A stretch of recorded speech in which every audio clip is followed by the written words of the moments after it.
Здравейте, намирам се на улица Оборище, начало на синя зона. Така, това е паркинг според бившите управляващи в лицето на Фандъкова и нейната партия. Ето така, те са построили паркинг. Отляво ми се намира Националната библиотека Свети Кирил и Методий. А аз трябва да се движа ето тука, защото целият тротуар е превърнат в паркинг. Те са го построили.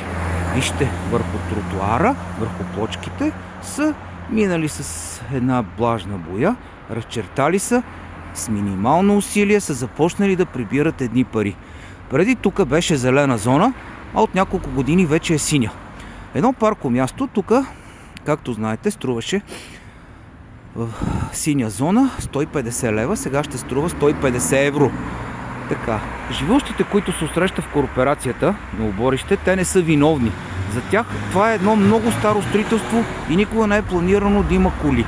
Те наистина не са виновни, че си паркират ето тук на тротуара. Виновна общината в лицето на старото управление, в лицето на Фандъкова и на ГЕРБ, че те, докато управляваха, не построиха никакъв паркинг. За тях решението беше много по-важно, ето да почнат да прибират пари и да ни рекетират.